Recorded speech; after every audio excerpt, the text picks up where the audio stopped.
I grew up fascinated with food. With time, I learnt the importance of a healthy and holistic lifestyle. I still had a lot of questions about diet though, like which one was the best one? Keto, Atkins, paleo? Was there an optimal diet for your blood type? Could you really get a wheat belly? Amongst all my confusion, it was clear to me this was not my best life until I stumbled across a plant-based whole foods lifestyle. Suddenly it all made sense, from preventing cancer, diabetes and heart disease, feeling the most well and energetic I had ever felt in my entire life, helping the environment and respecting other sentient beings on our beautiful planet. I decided to dig deeper with a little help from the experts and influencers. Can being plant-based really make you a game changer? Is this the most sustainable way of living? This is Plant Perspective. Well, hello there YouTube fam, and a very warm welcome to you on this episode of Plant Perspective. If you're not part of my YouTube family yet, well, you're very welcome to be. So go ahead and hit the subscribe button. And while you're at it, why not hit the bell sign too, so you can get regular notifications every time a new episode is out. Well, I am so honoured and so excited to have join us on this episode the one and only Dr. Alan Desmond, a Physicians Committee favourite, so be sure to check out his awesome episodes. He's a gastroenterologist, certified in both gastroenterology and general internal medicine, having trained in Ireland and Oxford. 10 years worth of specialising means that as of 2012, he has become a consultant in his field. You go, Dr. Alan! His awesome book, The Plant-Based Diet Revolution, is flying off the shelves and has taken a storm in the food world because it's full of truth and amazing scientific facts that just can't be denied. And not to mention easy, accessible, delicious whole food plant-based recipes created by his good friend Bob Andrew and endorsed by the Happy Pear.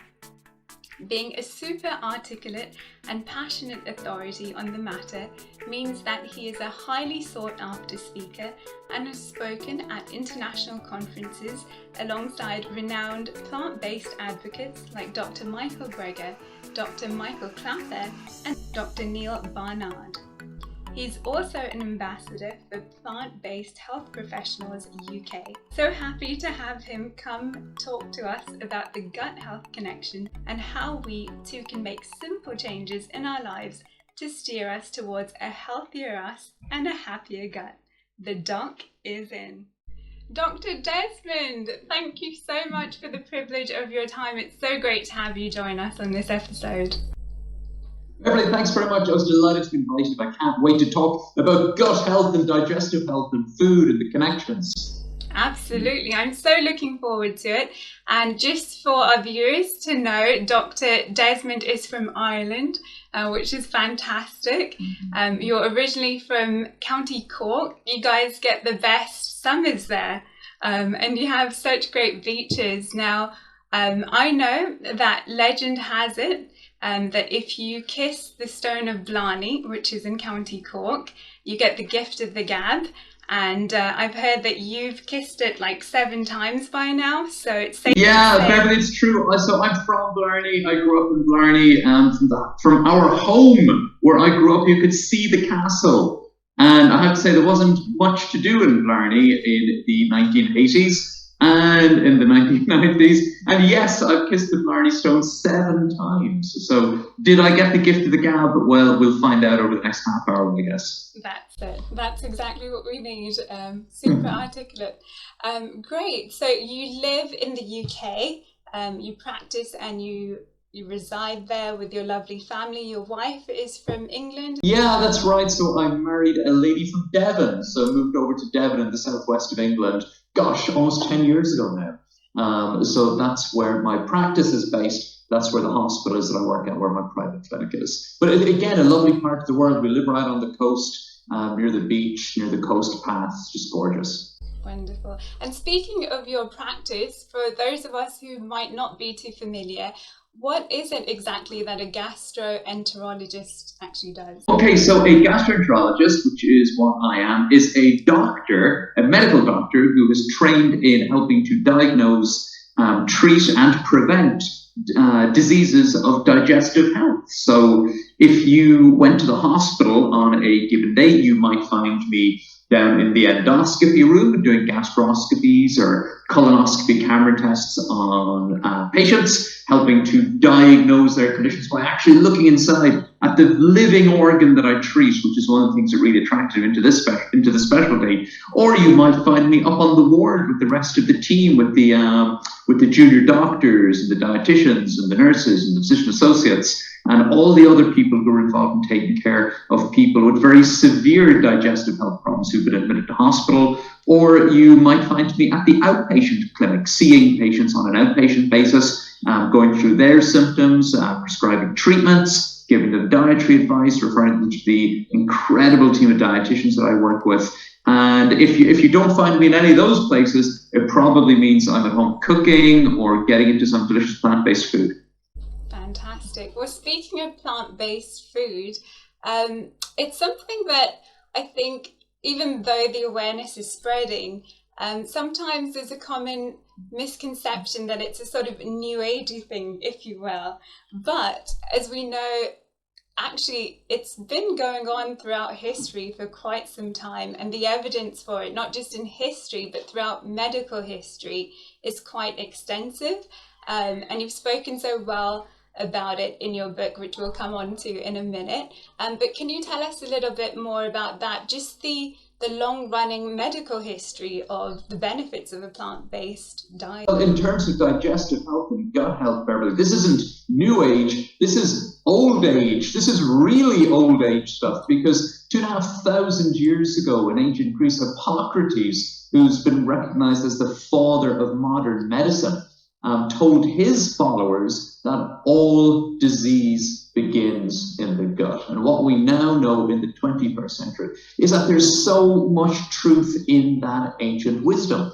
The food that we choose to put inside our bodies, inside our digestive systems, 2, 3, 4, 5 times per day, is not only an incredibly important, maybe the number one determinant of our human health and longevity, but it is also a very powerful determinant of whether our body and our gut microbiome thrive and help us to optimize our health on a daily basis, or does the exact opposite. Now, 2,500 years ago, Hippocrates told us that all disease begins in the gut, or if you wish to maybe put a more positive slant on it, all health begins in the gut. And if that is true, and I believe it is true, then we are in big trouble, because thanks to the standard Western diet, which was originally called the standard American diet, which is a low fiber, low plant, highly processed, high animal product, high meat, high dairy, high egg diet, our digestive health has never been worse. Let's look at the United States, the country that invented the standard Western diet. In the US right now, 1 in 3 adults under the age of 50 have diverticular disease, a condition which causes these uncomfortable pouches in the lining of your large bowel, causing cramps and abdominal discomfort, can become inflamed and infected, can cause perforation, can even, I've looked after patients who died from diverticular disease, but this is a condition that now affects 1 in 3 adults under the age of 50, costs the US health system $2.5 billion a year. If you look at countries where people eat a unprocessed plant-centric diet, where people eat 40 to 50 grams of fiber per day, diverticular disease, we don't see it. Right now in countries like the US, the UK and Ireland, colorectal cancer, bowel cancer, affects more than 1 in 20 adults in their lifetime. It's become so common that we regard colorectal cancer as almost normal. I've had 2 family members affected by this diagnosis myself. Is it normal? Is it inevitable? No. Whereas 1 in 20 adults in the United States, about 1 in 18 in the UK will develop colorectal cancer in their lifetime. There are countries in the world where colorectal cancer is almost almost not unheard of, vanishingly rare. And when we look at the dietary intakes in those countries, we find the same unprocessed, plant-centric approach to food. And we know that if you take someone who has a high risk profile for colorectal cancer and get them to switch to a healthy, whole food, plant-based diet for just 2 weeks, Beverly, you can measurably demonstrate that they've substantially reduced their rates of colorectal cancer. So it's no surprise when we look at healthy populations like the Seventh-day Adventists in the United States who eat a very plant-centric diet that they have very low rates of colorectal cancer, 30% lower than the US average. And even among the Adventists, the individuals who don't eat any meat at all, among that low meat consuming population, have an even lower risk. But of course, it's not just about cancer and diverticular disease. Thanks to the standard Western diet, which we described a few minutes ago, irritable bowel syndrome affects about 45 million Americans. 20% of adults in countries like the UK, Ireland, and the US suffer from gastroesophageal reflux disease on a daily basis. And how do we treat it? We treat it exclusively with medications and surgery. Yet a healthy, unprocessed, low-fat, plant-based diet has so much to offer. And when you look at the state of our gut health in the 21st century, and when you work as a doctor who sees the end point of all of these diseases, and also see on a daily basis how these diseases affect people in a very, very real way. Yes, you want to know the best surgical treatments. Yes, you want to know the best medical treatments. You want to have every tool in the box available to you to help your patients to get better. And when you want to get every evidence-based tool out of the box, you have got to get some simple dietary advice out of the box too. Unprocess your diet. Eat more plants. Move towards a whole food plant-based diet. Why? Because the evidence tells us that the whole food plant-based diet ticks all the right boxes for excellent digestive health, offering significant protection against conditions like irritable bowel syndrome, Crohn's disease, ulcerative colitis, colorectal cancer, non-alcoholic steatohepatitis, cirrhosis, and more. Wow, amazing. So just 2 weeks on a whole foods plant-based diet can make such a great impact. I think maybe the trouble here for others could be that it just seems too good to be true. Of course it isn't, but sometimes I think we're looking for too complex of a solution where we've got such a simple one that can make such a difference. No, you're right. It can make such a difference. I mean, the statements that I've just made in the last few moments may sound extraordinary. They may sound hyperbolic. But everything I have said is firmly based on the medical evidence. As you know, in my book, every single scientific statement has the medical science of the studies and the evidence and the reviews to support it. Every dietary guideline in the world right now is asking people to eat a more healthier, whole foodier, plant-baster diet. Okay, sorry for mangling all of those words there. You know, you'll be familiar with this, right? A few years ago, one of the world's leading medical journals asked a bunch of hand-picked scientists, doctors, dietitians, food production experts to go out and look at decades of evidence on human health and food and nutrition, and to come up with a blueprint, a dietary blueprint for everybody in the world. It was published in February 2019. It was called the Eat Lancet Report. They recommended a dietary blueprint, which they called the Planetary Health Plate.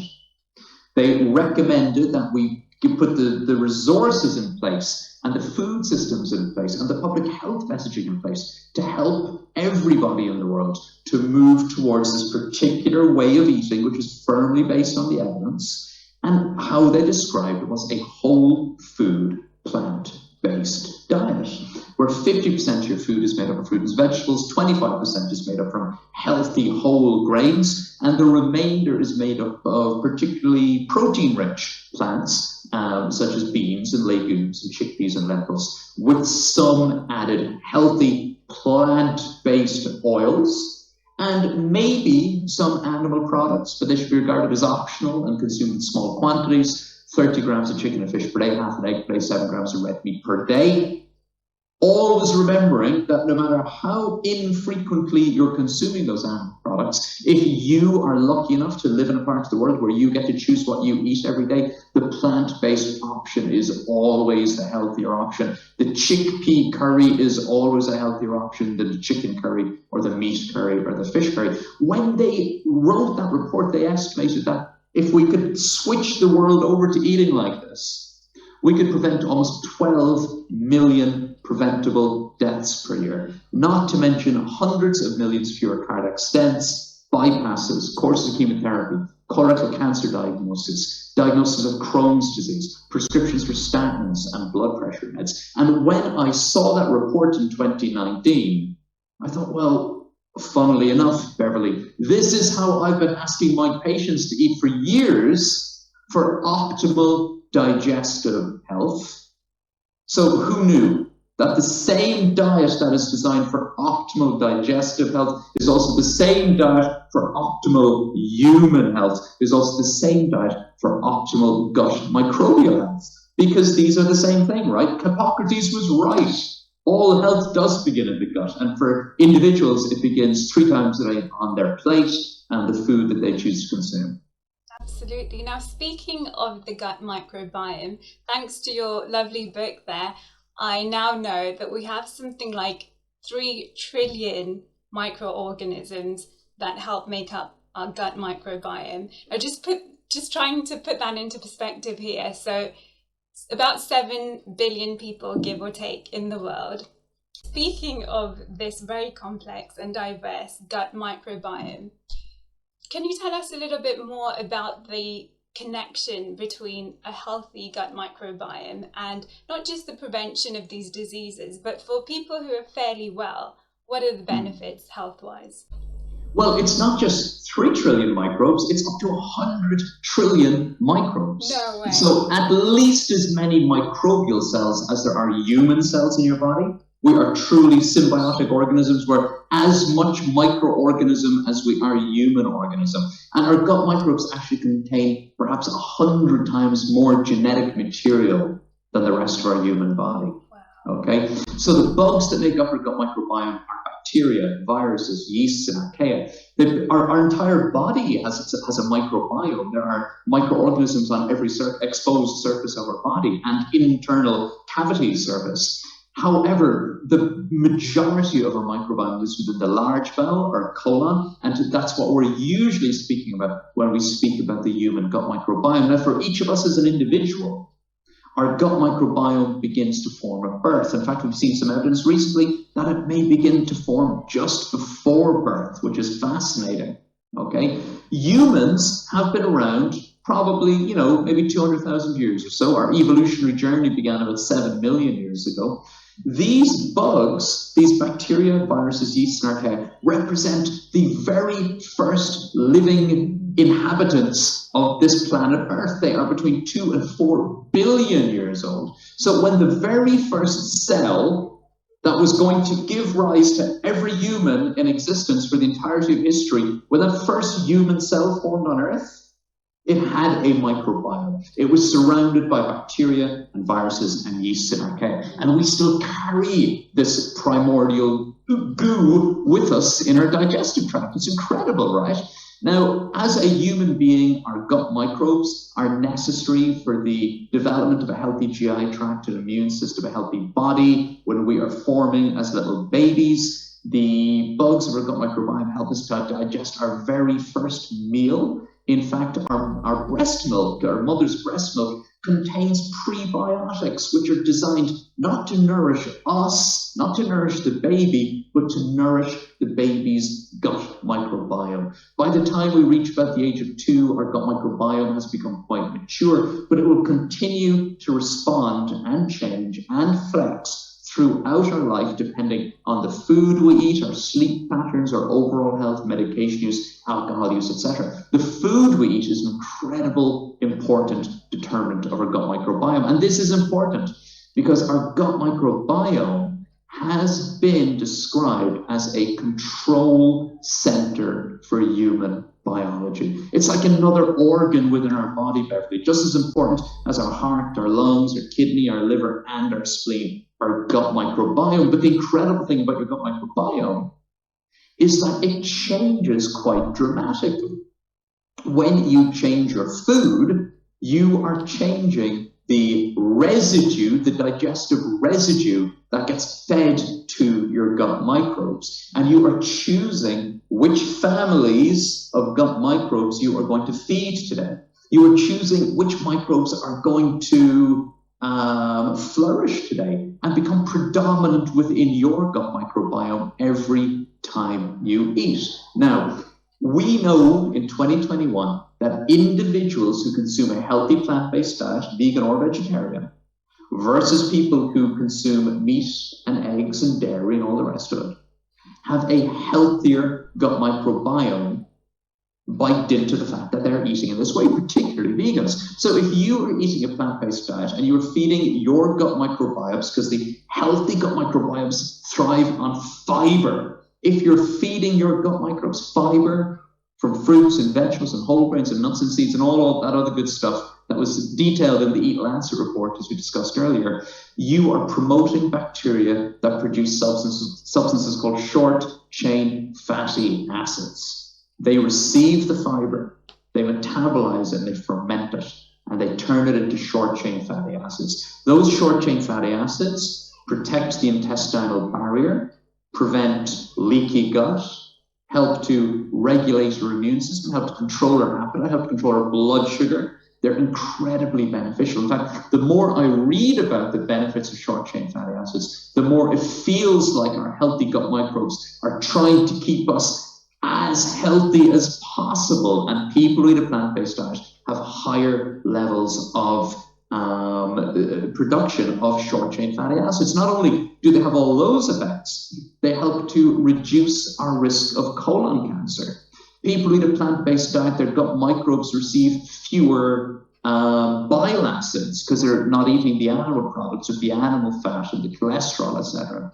This is good news, because if you feed your gut microbiome those bile acids that you get on a high-fat diet, your gut microbes that enjoy digesting and breaking those down produce secondary bile acids, which are pro-inflammatory and pro-carcinogenic to the lining of your bowel. And another benefit is that your plant-based gut microbiome, if you stop feeding it red meat and eggs, within a few months, your gut microbes lose the ability to metabolize those substances, which is good, because the microbes that metabolize those substances will metabolize these chemicals called carnitine in red and processed meat and choline from eggs, and turn them into trimethylamine, which your body turns into trimethylamine oxide, TMAO, which is known to be increased a substance that is pro-inflammatory and increases your risk of heart disease and stroke. So we know the gut microbiome is an incredibly important determinant of human health and longevity. It's a control center for human biology. We know that a healthy whole food plant-based diet reduces your risk of obesity, type 2 diabetes, heart disease, stroke, type 2 diabetes, colon cancer, Crohn's disease, and all of these conditions that we regard as normal, things like acid reflux, diverticular disease. We mentioned them all earlier. So it's fascinating to look at why a vegan gut microbiome is so much healthier. In fact, a few years ago, Beverly, a group of researchers in the United States took a group of volunteers who had metabolic syndrome, so overweight, high cholesterol, insulin resistance, etc., high blood pressure, and they decided to do an experiment. They decided to give them a gut microbiome transplant, a poop transplant from some really, really healthy people who had some really, really healthy microbes, to see if they could change their metabolic profile and make them healthier. Who did they choose for the donors? They chose lean vegans. That's who the researchers went to, is that we need the healthiest possible microbes, the healthiest possible gut microbiome transplants that we can give these individuals. So they recruited a group of healthy vegans to be the donors. Now, in that particular paper, they gave them a single fecal microbial transplant from vegans, and they were able to demonstrate some temporary benefits, but the benefits weren't sustained. The researchers in the paper said, well, maybe one microbiome transplant isn't enough. Maybe we should be giving them regular gut microbiome transplant. And I'm reading this paper and I'm tearing my hair out, because why the hell didn't they just give the patients some cookbooks and information leaflets and cookery classes and save them the gut microbial transplants and just get them to go vegan and realize all those benefits for themselves? Absolutely. And speaking of cookbooks, I mean, come on, fantastic work. Oh, thank you so much. Yeah, The Plant-Based Diet Revolution, your awesome book, such a fantastic read. And of course, you've got some great recipes in there. Now, it's been endorsed by some fantastic people. The Happy Pear wish that secretly those were their recipes in there. Also, Dr. Michael Klaper. Let's see what he has to say. Really good things, I must say. Well, Dr. Klaper, who's an absolute hero of mine, very kindly said, this is the book that I wish I had written. Which, I mean, to hear that from a legend and such a nice guy like Michael is, yeah, just so rewarding and humbling. Yeah, and Dr. Neal Barnard, another great advocate for the plant-based whole foods diet, says, sound scientific advice from one of the world's leading experts, ingenious tips and delicious recipes, everything you need to change your health for the better. And of course, your good friend Bob Andrew has helped out with those amazing recipes. So the long title is 28 Days to a Happier Gut and a Healthier You. You spoke about 2 weeks making such a difference. So 28 days, I can just imagine, like, for myself and my family, we tried out a plant-based diet, a whole foods plant-based diet for 10 days as a sort of detox. And after 10 days, we were like, why do we want to go back? And we've been on a whole foods plant-based diet for just over a year now. So I think so when you go on it, like, the benefits are so real, it's hard to turn back, knowing the difference it's made, really. But Dr. Desmond, tell us, what inspired you to write this book?